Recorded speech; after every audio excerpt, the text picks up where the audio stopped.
if you remember previous classes videos or previous classes information, you may found that there are some basic or generalized steps we have in the machine learning flow. So can anybody tell me? कोई बताएगा बच्चे? देखो वो flow बहुत important है, वो flow आपको yes yes tell me sir collect raw data okay first is collect data, or I mean to say raw data. Yes, this may be the first point, but it is not exactly that we will directly go for data. So before that, we need to define our problem statement. We need to define, first one will be, we need to define our task or our problem statement. What we are going to do with this machine learning algorithm, right? क्या करवाना चाहते हैं इस machine learning algorithm से, right बेटा ये सही है ना? टोटल इंग्लिश में बोलूँ या फिर टोटल हिंदी में बोलूँ? इससे क्या होगा कि साउथ पीपल जो है वो हिंदी नहीं समझते, तो मैं मिक्स कर रहा हूँ दोनों को। ठीक है बच्चे, ये सही है? Yes sir. ठीक है, तो our first step should be define your task, कि भाई तुम्हारा टास्क क्या है, what you are going to do with this machine learning algorithm, क्या करना चाहते हो, किसके लिए आप डेवलप कर रहे हो एल्गोरिथम को।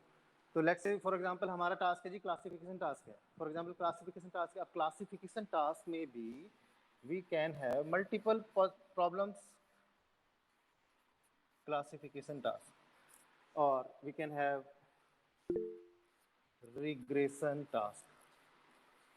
regression task, right? We can have either classification task, either we can have regression task, right? So let us say if we have classification task. Okay, someone has opened its mic. Please mute yourself, dear. Please mute yourself. Okay, so at the time of defining the task, we should be able to find that what is our task. Is that task related to classification or is that related to regression? Means अगर आपका जो भी आप task करवा रहे हैं, पहले तो उसे ये देखो कि जो आप करना चाह रहे हो क्या वो रिग्रेशन टास्क है या फिर क्लासिफिकेशन टास्क है, क्या आप उसमें किसी चीज़ को क्लासीफाई कर रहे हो या फिर केवल वैल्यूज को फाइंड आउट कर रहे हो, फ्यूचर वैल्यूज को प्रिडिक्ट कर रहे हो, राइट? तो उसके बेस पे ही फिर आप चेक करोगे कि आपको डेटा किस तरह का चाहिए होगा, right?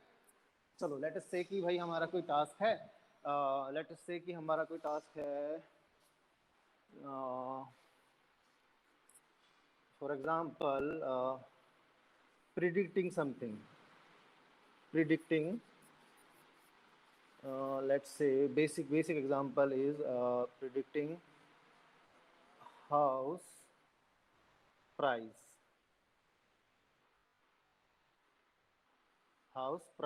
Let's say we have some defined task that we have to predict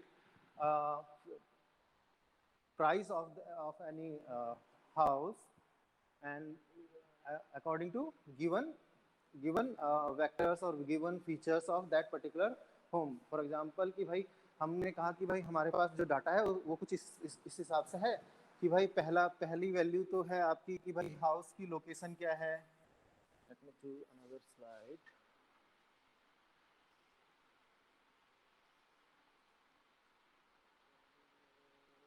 shirt में नहीं है, कहाँ से करेंगे?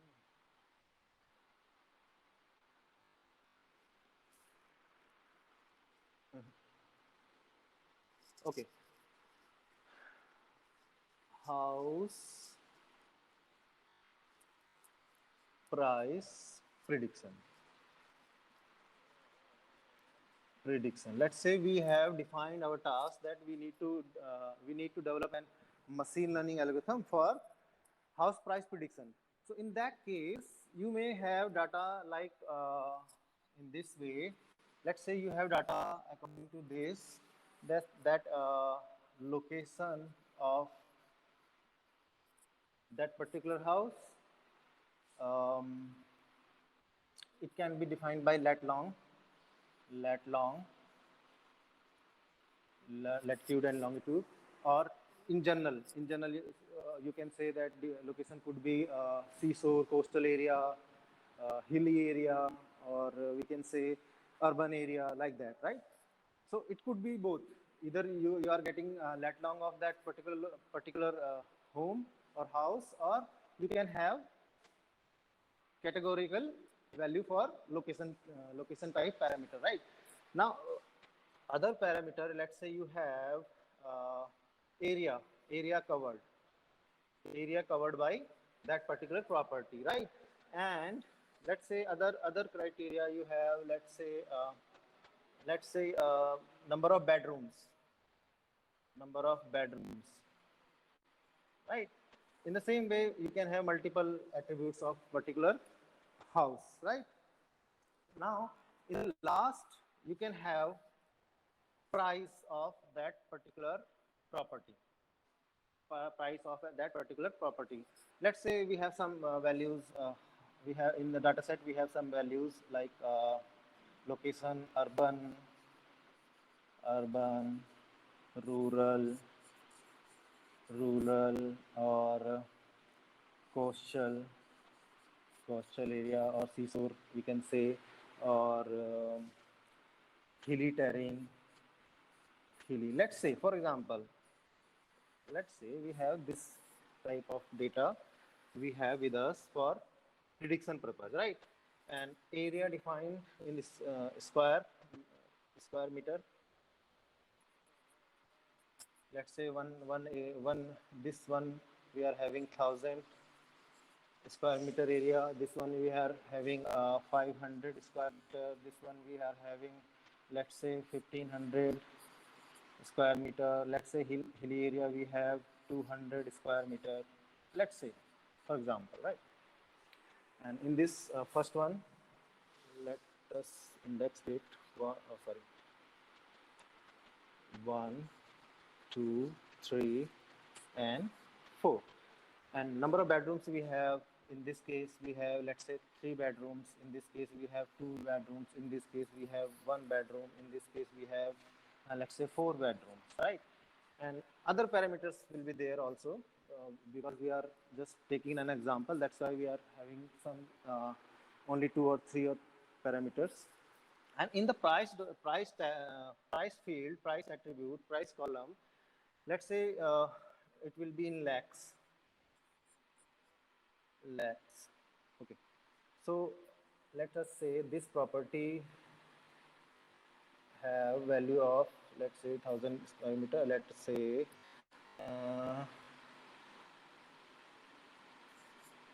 25 lakhs, right? And in this there could be 10 lakhs. In this case, it could be, let's say, 45 lakhs. In this case, it could be 15 lakhs, right? Depending upon the condition, right? So we have some initial data. हमारे पास कुछ initial data है जिसके base पे हमें अपनी machine learning को define करना है. तो हमारे केस में देखा जाए तो एक तरह से जो हम प्रिडिक्शन कर रहे हैं, तो प्रिडिक्शन जो आपने टास्क चूज किया, हाउस प्राइस प्रिडिक्शन, इसका क्या मतलब हुआ कि आप क्या करने वाले, फ्यूचर वैल्यू जो आपको दी जाएंगी, just minute, this one, future value जो दी जाएंगी, ये जो आपके पास एट्रीब्यूट्स हैं, इन एट्रीब्यूट्स की जो आपको फ्यूचर वैल्यू दी जाएगी और उसके बेस पे आपको प्रिडिक्ट करना होगा ये आउटपुट वेरिएबल, जो कि हमारा प्राइस है. तो हमने देख लिया कि भाई हमारे पास n number of input access हैं, मतलब n number of input variables हैं, और एक आउटपुट वेरिएबल है जो कि हमें प्रिडिक्ट करना है, राइट? तो इस केस में ये तो हमारा हो गया ट्रेनिंग डाटा कि भाई हमारे को पास जो डाटा है वो ये है. इसके बेस पर हमें एक मशीन लर्निंग एल्गोरिथम डेवलप करनी है जो feature number 1, 2, 3, 4 and so on के बेस पे इस आउटपुट वेरिएबल को डिफाइन करेगी, इस आउटपुट वेरिएबल की वैल्यू निकालेगी. दैट मीन्स हम लोग एक best fit line find out करने की कोशिश करेंगे on the basis of these given input variables and corresponding output variables. So dependent variable will be our output variable, that is price of an house, okay, and input variable which are independent variables are 1, 2, 3, location, area of that particular house, bedroom, number of bedrooms we have, right, like that, right? तो इसमें हम कर क्या रहे हैं, what we are going to do, we will simply regress the problem. It's a type of regression problem where you are going to find an exact value, right? You don't have a limited set of values, output variables, output values. So you can say this is a kind of regression type machine learning algorithm, right guys? Understood my point?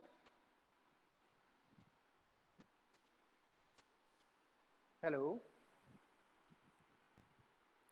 बच्चे आवाज आ रही है? Hello yes sir. ठीक है, अगर आवाज आ रही है तो ये एक तरह का आप देख रहे हैं। इसमें आप क्या करने वाले हैं, इसमें आप लोकेशन, एरिया, बेडरूम और कुछ और फीचर्स जो आपको प्रोवाइडेड हैं उसके अगेंस्ट कुछ प्राइसेस प्रोवाइडेड हैं उस पर्टिकुलर प्रॉपर्टी के, तो उसके बेस पे आप क्या करने वाले हैं। अगर आपको मैं नेक्स्ट टाइम, मतलब मैं लर्न जो मैंने ट्रेन करी है मैंने एल्गोरिथम, अगर मैं नेक्स्ट टाइम उसको ये सारे फीचर्स दूं तो इसके बेस पे मेरे को क्या करवाना है, उनसे प्राइस प्रिडिक्ट करवाना है, राइट? Yes sir. और price could be anything. Price आपका 1 लाख भी हो सकता है, 2 लाख भी हो सकता है, 5 लाख भी हो सकता है, 7 लाख भी हो सकता है, 8 लाख भी हो सकता है, 1 करोड़ भी हो सकता है, राइट? हमारे पास कोई लिमिटेड बाउंड्री नहीं है उसकी। On the basis of input features we can जज एनी वैल्यू। कोई रेंज नहीं है हमारे पास कि भाई केवल 2 ही वैल्यू हो सकती है, या तो 50 लाख होगा, या 1 करोड़ होगा, या 1.5 करोड़ होगा। ऐसा कोई फिक्स नहीं है आपके आउटपुट वेरिएबल में, राइट? तो जो आप प्रिडिक्ट करवाने वाले हो वो चूंकि आपकी एक कॉन्टिन्यूस वैल्यू है, वो एक डिस्क्रीट वैल्यू नहीं है। आप उसको पहले से प्री डिटरमाइन नहीं कर सकते कि भाई यही डिस्क्रीट वैल्यूज आनी चाहिए आउटपुट में।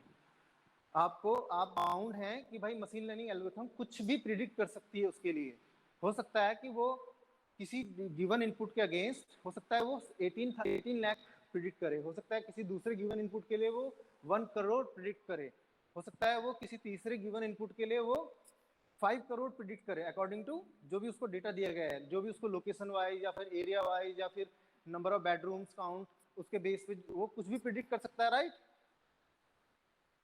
बच्चे बोलते रहो। Yes sir. तो ये एक तरह का किस टाइप का टास्क है ये आपका? Which type of task we are having in this task?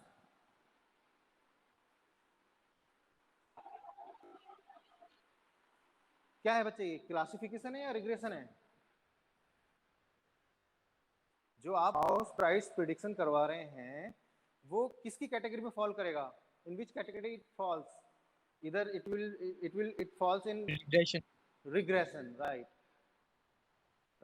It is a type of regression task where we are going to predict some values which are not discrete one, right? जो पहले से define नहीं है, pre determine नहीं है हमारे पास।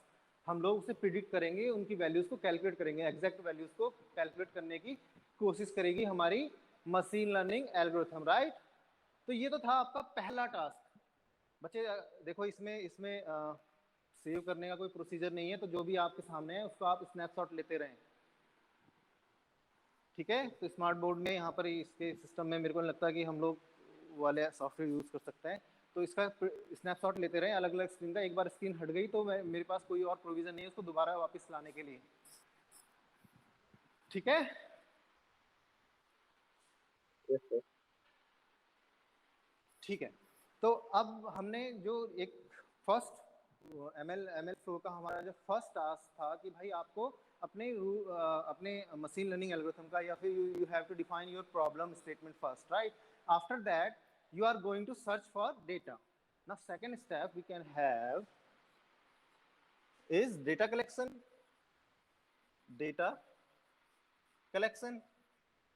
So because we are going to implement, or we are going to evaluate a machine learning algorithm over the defined task, selected task, so we need to collect the data accordingly. So now the problem arises, from where we are going to collect our data, right? हम कहाँ से लाएं data? हमारे पास अपना data है नहीं, या तो हम अलग अलग खुद से कलेक्ट करें कि भाई जाके प्रॉपर्टी डीलर से उनकी जो प्रॉपर्टीज है, उनके जो हाउसेज जो बेच रहे हैं उनकी पूरी डिटेल्स नोट करें, या और उनके अगेंस्ट उनके जो डिफाइंड स्टैंडर्ड प्राइसेस हैं वो भी नोट डाउन कर लें, राइट। तो एक तो हो गया आपका मैनुअल कलेक्शन, मैनुअल कलेक्शन। एक हो गया कि आपके पास प्री डिफाइंड, प्री कलेक्टेड, और we can say precollected data आपको अवेलेबल हो गया अदर सोर्सेज से। It could be from internet or some agencies, research agencies, right? It could be anything. Now third could be it is not recommended, but it could be possible that we can create a synthetic data.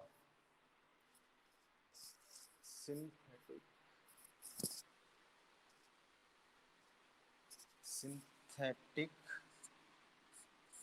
data.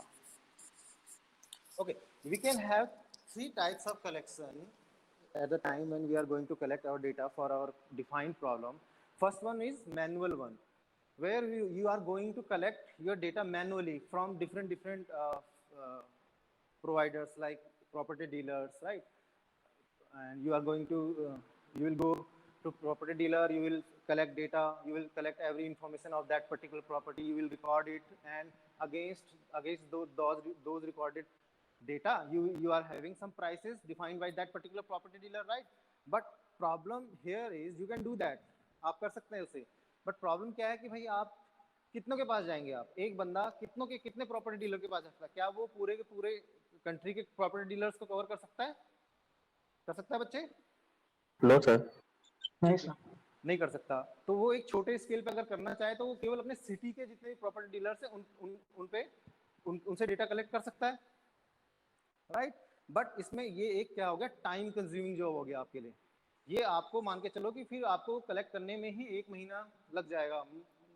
For example कि 1 महीना आपको लग जाएगा अगर हर दिन आप एक property dealer के पास भी गए और उस एरिया में 30 प्रॉपर्टी डीलर्स हैं तो आपको 1 महीना लगने वाला है, राइट।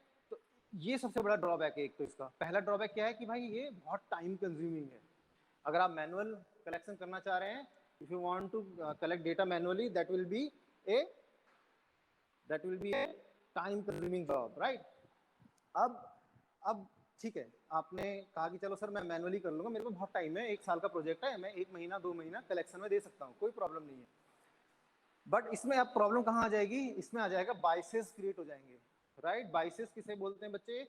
जब आपके सिस्टम में डेटा में ही कुछ बाइसेस क्रिएट हो जाए, इंटरनल बाइस जिसे हम बोलते हैं। मींस इंटरनल बाइस कैसे बोलेंगे इसे हम? अब जैसे मान लो मैं ये पहले वाले के पास गया, उसके पास भी सेम प्रॉपर्टी है, दूसरे वाले प्रॉपर्टी डीलर के पास गया, उसके पास भी कुछ मैचिंग वाली प्रॉपर्टी या सेम प्रॉपर्टी को वो भी बेच रहा है, बट दोनों के प्राइसेस डिफरेंट है, राइट। सेम चीज के लिए, सेम एट्रीब्यूट के लिए दोनों डीलर्स ने अपने प्राइस अलग अलग रखे हैं। एक ने तो 15 लाख रखा है, एक ने 14 लाख रखा है, राइट।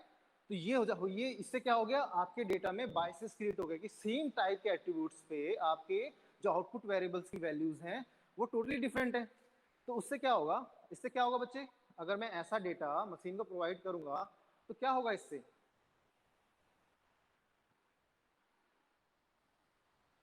कोई बता सकता है?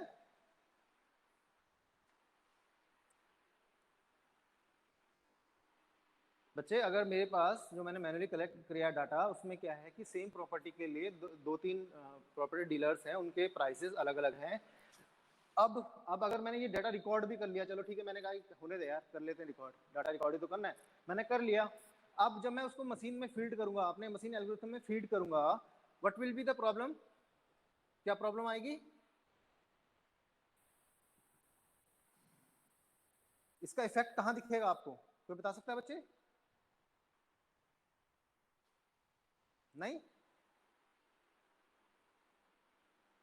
नहीं बता सकते? इसका इफेक्ट आएगा, जो भी मशीन लर्निंग पे काम किया होगा उसको पता होगा, इसका इफेक्ट आएगा जब आपके रिजल्ट्स आएंगे, प्रिडिक्शन होगा। जब आप उस डेटा पे ट्रेन कर लोगे तो वो मशीन लर्निंग एल्गोरिथम ये नहीं समझ पाएगी कि इस फीचर के लिए कौन सी वैल्यू पिक करूं, मैं कौन सी को करेक्ट मानूं। होगा ना, वो तो मशीन है भाई। आपने उसे कहा कि x into Y equals to 5 भी है, x equal into Y equals to 6 भी है, x into Y equals to 12 भी है। तो अब नेक्स्ट टाइम अगर उसके पास कभी भी x इंटू वाई आएगा तो वो कैसे पिक करेगी कौन सी वैल्यू उठाऊं? कॉन्फ्लिक्टिंग केस आ गया। अगर आप ट्रेडिशनल प्रोग्रामिंग की बात करें उसमें भी यही तो होता है कि भाई कॉन्फ्लिक्ट आ गया अगर आपके, तो मशीन ढंग से आपको बिहेव नहीं करेगी, सही करेक्ट आउटपुट नहीं देगी। होगा बच्चे? Yes sir. अगर आपको सेम चीज के लिए तीन तीन मान लो कोई इन्फॉर्मेशन स्टूडेंट को देनी है, सेम इन्फॉर्मेशन है, एक फैकल्टी ने तो कुछ वो सेम इन्फॉर्मेशन में के कुछ और कॉन्सिक्वेंसेस बताए, एक फैकल्टी ने उस सेम इन्फॉर्मेशन के अगेंस्ट कुछ और कॉन्सिक्वेंसेस बताए, एक एक एक एक तीसरी फैकल्टी ने उसी सेम इन्फॉर्मेशन के लिए कोई और कॉन्सिक्वेंसेस बताए। तो अब आप किसको सेलेक्ट करने वाले हो? कुछ सोच के देखो, आपके लिए डिसीजन लेना टफ हो गया यस सर। कि मैं किसकी बात मानूं, कौन सही बोल रहा है। नहीं पता ना आपको, क्योंकि आप तो डेटा को देख रहे हो, आपके लिए तो इन्फॉर्मेशन पे डिपेंडेंट हो आप, कि इन्फॉर्मेशन देखनी है उसके अगेंस्ट क्या क्या होने वाला है। ये तो उस सर ने अलग बताया था, उस सर ने अलग बताया था, उस सर ने अलग बताया था, तो अब कौन सी सही मानूं मैं? तो आप बिल्कुल पजल्ड हो जाओगे कि सर कहाँ क्या होगा, क्या हमारे फॉर्म रिजेक्ट कर दिए जाएंगे। एक ने तो बोला कि आपके फॉर्म रिजेक्ट कर दिए जाएंगे, एक ने बोला कि भाई तुम्हारे को पेपर नहीं देने देंगे, एक ने बोला कि तुम्हारे को सस्पेंड कर दिया जाएगा। अब वहाँ पे कंफ्यूजन हो गया, सर होगा क्या? क्योंकि हम लोग जनरली ह्यूमंस जो होते हैं वो ये तो सोचते हैं कि जो जो चीज़ हल्की पड़ रही होगी वो उस तरफ जाएंगे हम, जिससे हमें कम इफेक्ट पड़ेगा हमारे ऊपर, राइट? तो वहां पर आप पजल हो गए। जैसे आप पजल हुए हैं ऐसे मशीन भी पजल होने वाली है, क्योंकि वो भी तो इन्फॉर्मेशन को देख रही है, वो आपको थोड़ा देख रही है। वो इंडिविजुअल जो इन्फॉर्मेशन है उसके सोर्स को नहीं देख रही है, वो तो केवल इन्फॉर्मेशन को देख रही है, उसके बेस पे इन्फर कर रही है रूल को। तो अगर आपने x इंटू वाई की 3 वैल्यूज उसको प्रोवाइड की हैं तो वो कंफ्यूज हो जाएगी, वो एवरी टाइम अलग अलग वैल्यूज देगी उनकी। जब भी आप उससे उससे उससे क्वेरी करेंगे तो वो एक बार तो एक वैल्यू को क्वेरी रिजल्ट में देगी, दूसरी बार दूसरी वैल्यू को देगी, डिपेंड करता है कि उसने कौन सा सेलेक्ट करी है। तो वो एक गलत तरीका हो जाएगा, इसका मतलब आपने डेटा ही गलत क्रिएट कर दिया, राइट? राइट यस बच्चे? सर। तो ये चीज आपके डेटा में आ सकती है अगर आप मैनुअली कलेक्ट कर रहे हैं डेटा को, क्योंकि आप प्रॉपर्टी डीलर को ये नहीं बोल सकते भाई तुम इतने में क्यों बेच रहे हो, तुम्हें तो ये तो उस वाले प्रॉपर्टी डीलर तो 14 लाख में बेच रहे हो, तुम 15 लाख में क्यों बेच रहे हो? ऐसे करके आप उसे फोर्स नहीं कर सकते, क्योंकि आप उसे पे नहीं कर रहे हो, राइट? वो क्यों बेचेगा अपनी प्रॉपर्टी आपके कहने पे? समझ रहे हो ना दिक्कत? तो रियल टाइम प्रॉब्लम्स ये सब चीजें आती हैं। तो अभी तो हम समझ रहे हैं इसे।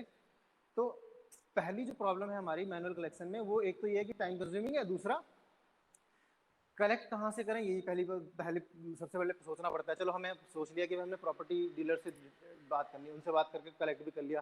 फिर हमने बाद में पाया कि इन्होंने तो इनके पास तो कॉमन प्रॉपर्टीज हैं जो ये सेल कर रहे हैं, और इनके पास उनके अलग अलग प्राइसेस हैं। तो मेरी मशीन लर्निंग एल्गोरिथम तो इस पर काम कर ही नहीं पाएगी ढंग से, मुझे तो एक यूनिक वैल्यू चाहिए एक फीचर वेक्टर के लिए। समझ रहे हो बच्चे? फीचर वेक्टर बोल रहा हूँ, जब मैं फीचर वेक्टर बोल रहा हूँ, when I am talking about feature vector, that means we are talking about one row of your data, one tuple of your data, right? You ever heard about tuple? Yes sir. That is called feature vector in case of machine learning. These all are location is one feature, area is one feature, bedroom number of bedrooms is one feature, so on, and output feature is price, right? So a single collection of a single instance of that particular data set is called feature vector, right? तो वो confuse हो जाएगा कि भाई एक ही तरह के feature vector के लिए उसके बाद मल्टीपल वैल्यू, फिर आपका काम और बढ़ जाएगा, आपको फिल्टरिंग करनी पड़ेगी। फिल्टरिंग करोगे तो हो सकता है कि आपका डाटा सेट और कम हो जाए, आप उसमें से कॉमन हटा दोगे, किसी एक ही वैल्यू को पिक कर लोगे, तो वो गलत हो सकता है, वो गलत प्रिडिक्ट कर सकता है, वो एक जनरलाइज्ड रूल नहीं होगा, वो एक बायस्ड रूल दिखाएगा वहां पर, वो एक बायस्ड प्राइसिंग दिखाएगा। That should not be in machine learning algorithm, right? वो मशीन लर्निंग एल्गोरिथम में बायस नहीं होना चाहिए कभी भी। अगर बायस्ड है तो इसका मतलब आपकी मशीन लर्निंग एल्गोरिथम गलत है, वो कभी भी एक्सेप्ट नहीं की जाएगी अगर वो रिजल्ट्स बायस दे रही है तो, राइट गाइस? ठीक है, तो अभी के लिए हमने केवल ये चीज समझी, एक ही चीज समझी इसमें से तीन में से, वो थी आपकी मैनुअल कलेक्शन। जब हम मैनुअली कलेक्ट करने की सोचते हैं, जबकि ऐसा पॉसिबल नहीं है, जितना डाटा मशीन लर्निंग को चाहिए वो आप मैनुअली कलेक्ट करना एक सिंगल बंदे के लिए I am not talking about a team, I am not talking about a sales team, right. मैं कह रहा हूँ कि एक बंदे के लिए वो बहुत टफ है। हाँ, अगर सेल्स का डाटा की बात करें तो सेल्स का डाटा तो चलो आपके पास सेल्स की पूरी टीम है, 200-250 बंदे हैं पूरे उत्तराखंड में, सेल्समैन है, उनसे आप डाटा कलेक्ट करवा लोगे, वो अलग बात है। बट उस डाटा को चेक करना तो आपका ही काम होगा as a machine learning engineer. उस डाटा को सही तरह से फाइंड आउट करना, वेरीफाई करना, ये टास्क तो आपका ही होगा। It's the responsibility of yourself only. इसलिए हम जनरली कोशिश करते हैं कि अगर हमें डाटा किसी आउटसोर्स एजेंसी से मिल जाए तो वो सबसे बेस्ट होगा, राइट बच्चे, क्योंकि वो ऑलरेडी कलेक्टेड है, ऑलरेडी वेरीफाइड है उस पर्टिकुलर ऑर्गेनाइजेशन के थ्रू, उसने वेरीफाई करके दिया हुआ है पब्लिक डोमेन में। क्लियर बच्चे? Yes, sir.